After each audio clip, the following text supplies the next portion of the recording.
was January 24th, coming off a dentist appointment. My dentist noticed something not right in my jaw. It looked like some type of a tumor potentially, and so I was sent to a specialist. With oral surgeons of Lansing, and Dr. Faber and Dr. Mo diagnosed, and they did a biopsy and found out I have squamous carcinoma, if I say it right. I don't like to say it much, but it was in my upper jaw, and it was going to require surgery. And I guess that moment that I was told that when everybody says that moment when you're learning you have cancer, it's just jarring. And it was, because I've always, and Jack knows this, I've just been a one who really tries to take care of myself. I work out. I try to eat relatively right, but and just pride myself on staying in shape. And it's like, I never smoked a cigarette in my life, never chewed tobacco, and how can I have jaw cancer? Well, there's about 25% of us that you just draw a bad hand. And so I met with Dr. Mo, Justine Mo. She came out of the University of Michigan Health System, and she, led that. She's a head and neck specialist, and her reputation is incredible. She speaks nationwide, and so I drew a good hand on who I was going to handle my case. And when I met with her, I felt really good about things. Well, a month later, I had the surgery, 9.5 hours, and they took. They knocked off, and I'm still waiting on my teeth. We'll talk about that in a second. But they took out all the teeth and all the upper bone, and they went in here and cleaned out all the cancer. And they took my fibula bone, which is on my right leg. They took out this much of it for raw materials, if you will. They didn't use all of it, and you don't really need your fibula because that's not a load-bearing bone. Your tibia is what keeps you upright. So they put that material in there, took blood vessels. I had skin graft to skin graft, different parts of my leg. 9.5 hours later, I came out. I was fed with a tube for about 2.5 weeks in the hospital, 7 days. Lost 22 pounds. Went from 207 down to 185. It was like I was 21 years old again. It was crazy. But before I went into surgery, I told some people, including Jack, and I knew Jack went through, surgery, the cancer. I mean, in about 10 years, or about 15 years, probably. What was that, 2011? 2010, like yeah. 2010.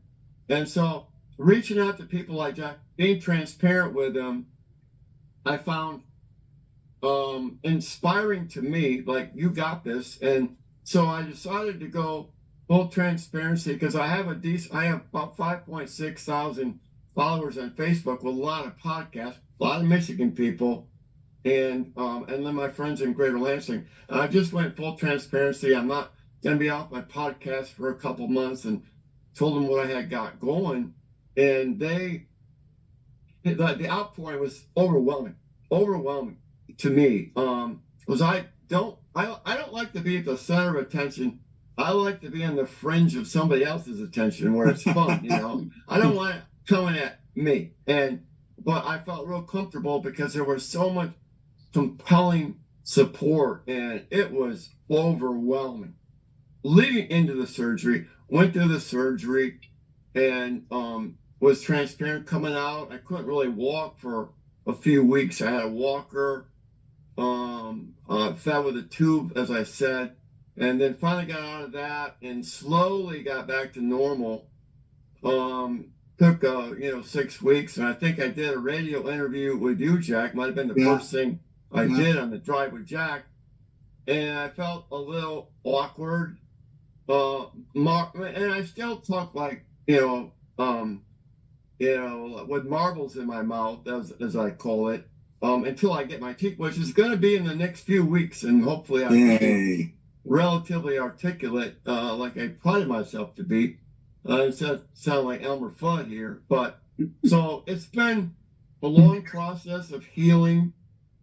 And then I found out, I want to mention this. So third day in the hospital, they came in, my resident said, well, got another curveball thrown at. We found out you have thyroid cancer because they took out 90 lymph nodes on this side that they wanted to make sure I got all the cancer out, and one of them had thyroid cancer. And so 3 months later, I had my thyroid removed completely. But that was a walk in the park. That was only like 2.5 hour surgery. I had this done in Lansing at Sparrow. The other one was at Corwell in Grand Rapids. And so got through that. And then after that surgery, there was I had some scans done, and they thought I had something going on up here, as in potential brain cancer, because these scans, MRI, CT scans, there was a lot of lighting up, if you know what I mean. Too much, it didn't look right. And radiologists, I've learned, when they see something, they're going to, let's just say, default on the side of caution. They're saying, well, I can't rule out this, can't rule out that. They're kind of scary things. And there is a cover your ass mentality. And so whatever they tell my doctor, the doctor has to follow through. So I had like 4 MRIs, a CAT scan, ultrasound, and then I had a PET scan, which is kind of annoying, long process. They shoot dye in you and everything, IV, but it came out perfect. I was up on vacation. That was in July, and I thought, okay, I don't have cancer. And since then, I've had another scan, all good. So right now, I feel like reoccurrence of cancer at the moment is good because, there's no signs. It's just getting my teeth back. And when I get my teeth back, Jack and I have talked about this idea of sharing our stories. Jack is a great storyteller, and I feel like I'm getting better at it from my Michigan side, Jack from the Michigan State side. But I think that it would be really cool if we go out and share our stories about what we went through to help motivate other people who are going through things. Because I want to tell you what, guys, the emails I've gotten, text messages of people I don't even know. Yeah. It's like, my God, what you went through is 10 times what I went through. Yeah. It's like, holy moly. Yeah. And then the other just motivational thing. I got the night before my surgery, this was Michigan State week, mind you, that I got a video message from Dusty May of support for me, which he told me they were going to win the game for me, but that didn't happen on Friday. But and Tom Izzo, who I'm honored to consider to be a friend, sent me a really nice text, tried to call me and sent texts, and that just showed you that got a lot of love around me, and I'm feeling really good right now. I just want to get back to normal so I can water ski in the summer, and doing this speaker thing. And Jack and I got some really exciting stuff we got ahead of us in podcast. But my happy place, guys, is doing what I normally do, which is going down to Michigan Stadium in the press box covering Michigan football. But more enjoyable than the last football season, it's been going down to Chrysler Center or Michigan basketball, and 18 home games. It's been awesome. So that's my secret sauce for just doing what I love doing, and being on a podcast like this one with you guys is part of that.